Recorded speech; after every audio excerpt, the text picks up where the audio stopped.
বার্তা কোপি ন গচ্ছতি গেহি। অর্থাৎ আপনারা যে সংসার করছেন, এই সংসারে কিন্তু কেউ আপনি। যখন আপনি সেই সংসারে উপার্জন করে দেবেন, যতটুকু সময় দিতে পারবেন ততটুকু সময় সংসার আপনাকে দেখবে, আর যদি না হয় তবে আপনাকে বৃদ্ধাশ্রমে পাঠিয়ে দেবে। আমাদের মহারাজ শ্রী শ্রী অনিরুদ্ধাচার্য মহারাজ বৃন্দাবনে একটি বৃদ্ধাশ্রম খুলেছেন। তাই বলছে যে যা বলে মৃত্যু উপার্জন সত্য, তা বললে নিজে পরিবার যতটুকু দিতে পারবে। জর্জরিত দেহে বার্তা কোপি ন গচ্ছতি গেহি। যখন আমার দেহ যখন জরায় ব্যাধিতে জরাগ্রস্ত হয়ে যাবে, তখন আর কৃষ্ণ নাম মুখে আসবে। তো তাই বলছে কাতে কান্তা কস্তে পুত্র, সংসারে অয়ং অতীব বিচিত্র। এই সংসার হচ্ছে অতীব বিচিত্রময়। তো তাই বলছে যে চিত দর্পণ মার্জনা ভব মহা দাবাগ্নি নির্বাপনম সেবকৈরবি চন্দ্রিকা বিতরণং বিদ্যাবধূ জীবন। আমাদের সেই চিত্তরূপ দর্পণটাকে আগে মার্জিত করতে হবে, না হলে সেই গোবিন্দের দর্শন আমরা পাব না। আনন্দং প্রতিবর্ধনম প্রতিপদং পূর্ণামিত সাধনম সর্বাত্ম স্থাপনম পরম বিজয়তে শ্রীকৃষ্ণ সংকীর্তনম। সেই আনন্দে লাভ করতে হবে মা, যে লাভের জন্য আমরা সেই পরম ব্রহ্ম থেকে এখানে এসেছি। আনন্দম প্রতিবর্ধনম প্রতিপদং পূর্ণামিত সাধনম সর্বাত্ম স্নাপনম পরম বিজয়তে শ্রীকৃষ্ণ সংকীর্তনম। শ্রীকৃষ্ণ কীর্তনেই আমাদের শান্তি লাভ করতে হবে। শ্রীকৃষ্ণ কথার অর্থ কি? কৃষ্ণ ক্রি, এর আগে কি আসবে? ক। ককারে জন্ম মৃত্যু কৈবল্য মুক্তি লাভ করে। আপনি যদি কৃষ্ণ শব্দটি উচ্চারণ করেন, তবে ক উচ্চারণে জন্ম মৃত্যু কৈবল্য মুক্তি লাভ করে। এবার রিকারে হলো অতুল্য দাস্য, অর্থাৎ দাসপদ আপনি লাভ করবেন। ক্রি, এবার মধ্যাহ্নস্য আসছে কৃষ্ণ। এবার যখন মধ্যাহ্নস্য আসছে, নিশ্চলা ভক্তি আপনি লাভ করবেন। নিশ্চলা ভক্তি, ভক্তি কিন্তু বিভিন্ন প্রকার আছে, তার মধ্যে নিশ্চলা ভক্তি অর্থাৎ মন দৃঢ় করে যে ভালোবাসা গোবিন্দের প্রতি, সেই ভালোবাসাটা হচ্ছে নিশ্চলা ভক্তি। আর নকারে তার সঙ্গে সহবাসিত অভিলাষ, যে তার সঙ্গে সহবাসিত অভিলাষ। এবার রাধা শব্দের অর্থ, রা হচ্ছে সর্বস্ব আর ধা হল পৃথিবী। সমস্ত পৃথিবীর যিনি ব্রহ্মাণ্ডের যে অধিকর্তা, তিনি হচ্ছেন শ্রীমতী রাধারানী। ভগবান শ্রীকৃষ্ণ তাকে একদিন না দেখলে থাকতে পারেন না। বদসি যদি কিঞ্চিদপেদন্তরুচি কৌমদি হরতি দরতি মিরম অতি ঘোরম স্ফুরাউত ধরসি ধবে তব বদন চন্দ্রমা রোচয়তি লোচনা চকোরম। এটি গীত গোবিন্দম থেকে নেওয়া। ভগবান শ্রীকৃষ্ণ শ্রীমতী রাধারানীর চরণে বলছে, হে রাধে বদসি যদি কিঞ্চিদপি, আমার মনের মধ্যে যে ঘোর অন্ধকার, আমি তোমার বদন দর্শন করলে যেন আমার এই তিমি অর্থাৎ অন্ধকার যেন দূরীভূত হয়ে যায়।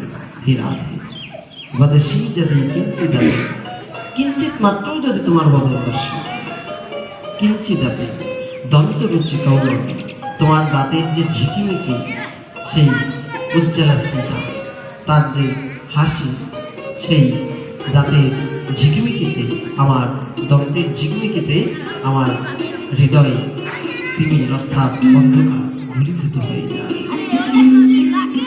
স্মরগরল খণ্ডনম মম শিরসি পল্লবম দেহি পল্লবম মুদা।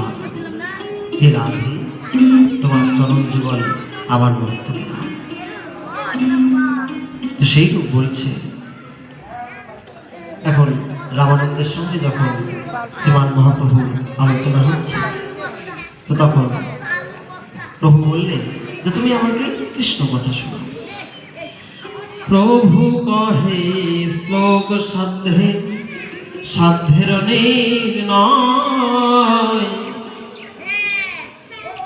রায় কহে স্বধর্মাচরণে বিষ্ণু ভক্তি হয়, বিষ্ণু ভক্তি হয়।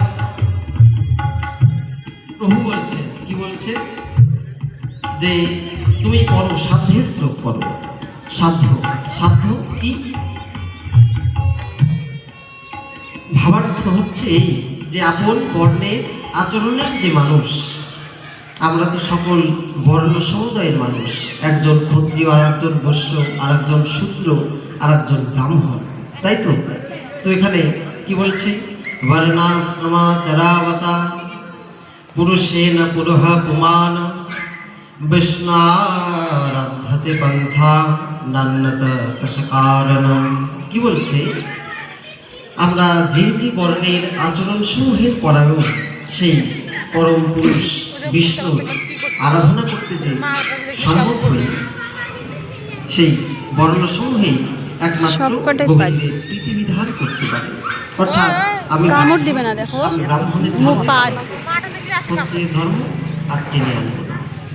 আমি বৈশ্য, আমার যে আচরণ সেই আচরণই আমি গোবিন্দের প্রীতি এবং ভালোবাসার জন্য করব। তো তাই বলছি, প্রভু কহে ইহ বাহ্য আগে কহ আর, রায় কহে কৃষ্ণ কর্মার্পণ সর্বসাধ্য সার। কি বলছে প্রভু? বলছেন যে ইহ বাহ্য আগে কহ আর, এটি তো বাহ্য, এর আগে কি আছে? তাই তো তাই রায় রামানন্দ শ্রীমান মহাপ্রভুকে বললেন যে প্রভু কৃষ্ণ কর্মার্পণ, অর্থাৎ তুমি যা করবে সমস্ত কিছু আমাকে অর্পণ করবে। যদ করোষি যদস্নাসি যজ্জুহসি দদাসি যদ যদ তপস্যসি কান্তেয় তৎকুরুষ্য মদার্পণম। কি বলছে, হে কুন্তেয় তুমি যাহা করো, এটি গীতা থেকে এসেছে। হে কুন্তেয় তুমি যাহা করো, যাহা ভোজন করো, যাহা দান করো এবং তপস্যা করো, সমস্ত আমাকে অর্পণ করো। আমি হলাম পরম ভক্তা। এটিকে জানতে হলে কি করা উচিত? জ্ঞান লাভ করা উচিত। কি জ্ঞান? চৈতন্য।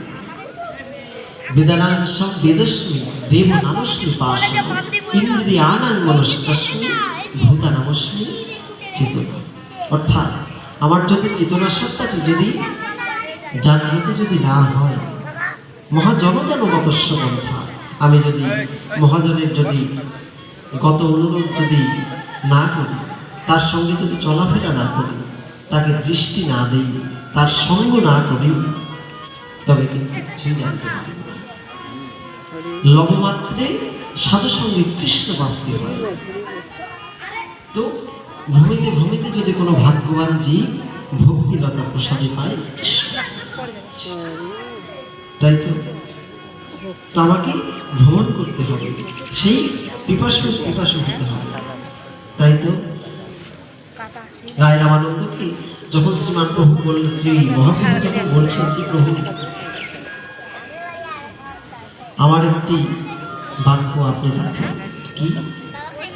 আমি একটি কথা তৈরি করেছি, তুমি শ্রবণ করো। তো রায় রামানন্দ বলছে, কৃষ্ণ ভক্তি রস ভাবিতামতি ক্রিয়তাং যদি কুতোপি লভ্যতে তত্র মূল্যমপি মূল্যমেকলং জন্মকোটি সুখিতের ন লভ্যতে। কি বলছে?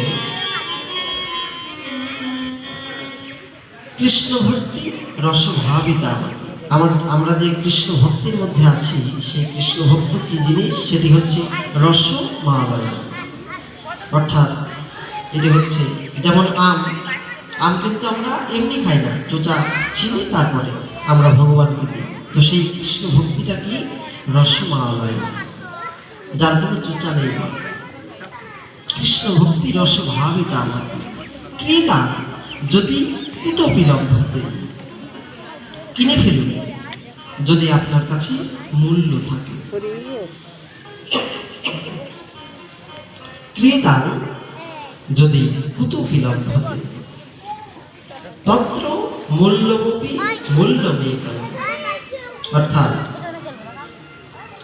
আমরা যে সহজেই তাকে কিনে ফেলবো তা কিন্তু একেবারেই সহজলভ্য নয়। তাহলে আবার কি বলছে, জন্ম কোটি সুকৃতেন লভ্যতে। অর্থাৎ আমার জন্ম যদি কোটি কোটি যদি সুকৃতি সঞ্চার হয়ে থাকে, তবেই সেই কৃষ্ণ ভক্তি লাভ করা যায়। জয় জয় নিতাই।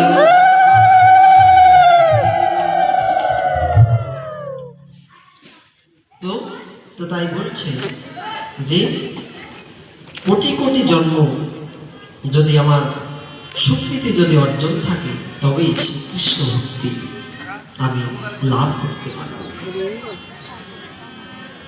নানায়োপচার কৃত পূজনার্থ বন্ধ ভিন্নৈব ভক্ত সুখ বিদ্রুতং সাৎ। আমার যদি বিভিন্ন উপচারের দিকে যদি আমার লক্ষ্য থাকে, তবে কিন্তু আমি গোবিন্দ দিতে পারব। তাই তো প্রেমনৈব ভক্ত হৃদয়ং সুখ বিদ্রুতং সাৎ। যাবস্তি জঠরে জরঠা পিপাসা তাবস্তি সুখায় ভবতাং ভক্ষতি।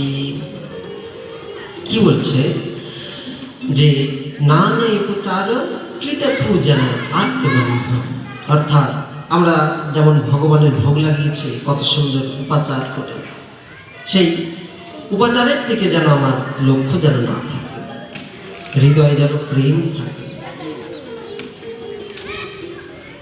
তো মীরাবাই তাই বলেছিলেন যে বিনা প্রেম সে নেহি মিলে দন্ডলা, नींद नहाने से हरी मिले तो जल जंत हुई, फल मूल खाने से हरी मिले तो बदौर बन रुई, तुलसी पुसने से हरी मिले तो मुई पूजी तुलसी झाड़, पत्थर पुसने से हरी मिले तो मुई पूजी पहाड़, स्त्री छाड़ने से हरी मिले तो बहुत मिले आजाद, दूध पियाने से हरी मिले तो बहुत कुवत्स वाला, मेरा कहे बिना प्रेम से नहीं मिले नंदलाला। তো আমাদের হৃদয়ের মধ্যে যদি প্রেম না থাকে, তবে আমরা গোবিন্দকে লাভ করতে পারবো। তো তাই বলছে